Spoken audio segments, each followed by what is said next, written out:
بسم اللہ الرحمن الرحیم۔ السلام علیکم ناظرین، آپ دیکھ رہے ہیں کلیم کیسرانی۔ ناظرین، سن 9 یا 10 ہجری ماہ رمضان المبارک میں سرکار دو عالم صلی اللہ علیہ وسلم مسجد نبوی میں تشریف فرما تھے۔ اس دوران یمن سے 150 افراد کا ایک قافلہ مشرف باسلام ہونے کے لیے مدینہ کے قریب پہنچا۔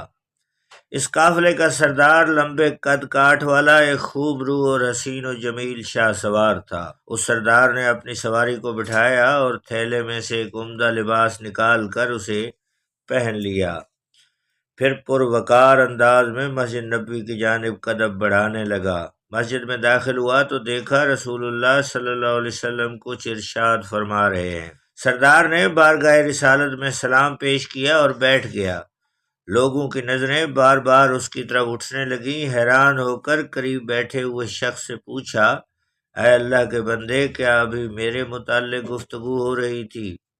اس نے جواب دیا، نبی کریم صلی اللہ علیہ وسلم نے ابھی ارشاد فرمایا تھا کہ تھوڑی دیر میں اس دروازے سے تمہارے پاس یمن کا بہترین شخص آئے گا جس کے چہرے پر بادشاہی کی علامت ہے۔ اپنے بارے میں یہ کلمات سن کر اس سردار نے اللہ پاک کا شکر ادا کیا۔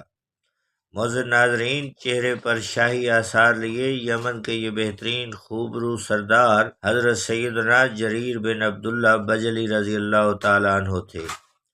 آپ رضی اللہ تعالیٰ عنہ بے حد خوبصورت تھے، اسی وجہ سے حضرت سیدنا عمر فاروق رضی اللہ تعالیٰ عنہ آپ کو امت محمدیہ کا یوسف کہتے تھے۔ آپ رضی اللہ تعالیٰ عنہ کا قد مبارک اتنا طویل تھا کہ کھڑے ہوتے تو اونٹ کی کوہان تک پہنچ جاتے۔ جوتوں کی لمبائی تقریباً 1.5 فٹ ہوتی تھی۔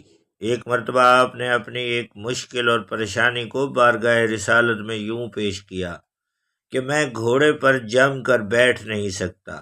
یہ سن کر نبی کریم صلی اللہ علیہ وسلم نے اپنا دست اقدس آپ کے سینے پر مارا اور دعا سے نوازا اور فرمایا، الہی اسے ثابت رکھ، اسے ہدایت دینے والا اور ہدایت یافتہ بنا دے۔ آپ رضی اللہ تعالیٰ عنہ فرماتے ہیں کہ اس کے بعد میں اپنے گھوڑے سے کبھی نہیں گرا۔ ایک مرتبہ حضرت سیدنا جریر رضی اللہ تعالیٰ عنہ حضرت سیدنا عمر فاروق رضی اللہ تعالیٰ عنہ کے دربار میں موجود تھے کہ کسی شخص کی ریح خارج ہو گئی۔ حضرت عمر فاروق رضی اللہ تعالیٰ عنہ نے فرمایا، جس کی ریح خارج ہوئی ہے وہ کھڑا ہو جائے اور جا کر وضو کرے۔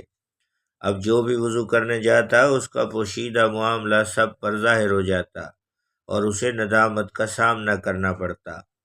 غالباً اسی لیے حضرت جریر رضی اللہ تعالیٰ عنہ نے عرض کی، آپ ہم سب کو وضو کا حکم ارشاد فرما دیں۔ حضرت عمر فاروق رضی اللہ تعالیٰ عنہ بھی فوراً معاملے کی نزاکت کو بھانپ گئے۔ چنانچہ ارشاد فرمایا، میں بھی ارادہ کرتا ہوں اور تم سب بھی ارادہ کر لو کہ مجلس سے فارغ ہوتے ہی وضو کریں گے۔ بعد میں سب نے حضرت عمر فاروق رضی اللہ تعالیٰ عنہ کے پیچھے نماز ادا کی۔ ایک روایت کے مطابق کہ فاروق اعظم رضی اللہ تعالیٰ عنہ نے اس موقع پر آپ سے فرمایا، اللہ پاک تم پر رحم کرے، تم زمانہ جاہلیت میں بھی بڑے سردار تھے اور زمانہ اسلام میں بھی بہترین سردار ہو۔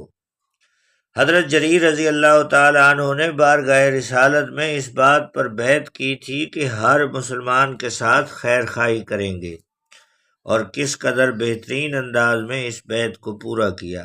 اس کا اندازہ اس واقعے سے ناظرین لگائیے کہ ایک مرتبہ آپ رضی اللہ تعالیٰ عنہ نے کسی سے ارشاد فرمایا، میرے لیے ایک گھوڑا خرید لاؤ۔ وہ شخص 300 درہم میں ایک گھوڑا لے آیا۔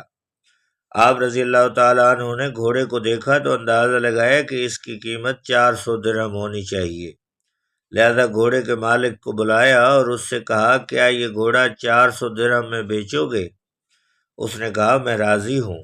گھوڑے کی عمدہ چال اور خد و خال دیکھ کر آپ رضی اللہ تعالیٰ عنہ کے دل میں پھر خیال آیا کہ شاید اس کی قیمت 500 درہم ہونی چاہیے۔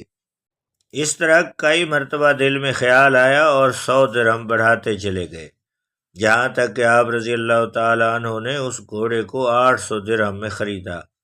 ناظرین، یہ آپ کی سوچ تھی کہ کہیں گھوڑے کی کم قیمت دے کر کسی کا نقصان نہ ہو جائے۔ اللہ تعالیٰ آپ کے مرتبہ کو مزید بلند فرمائے اور ان کی وجہ سے ہماری بھی مغفرت فرمائے۔ ناظرین، یہ تھی آج کی اسلامی سٹوری۔ اس قسم کی اسلامی واقعات کے لیے آپ سے گزارش ہے کہ ہمارے چینل کو سبسکرائب کیجئے، بیل آئیکن کو پریس کیجئے۔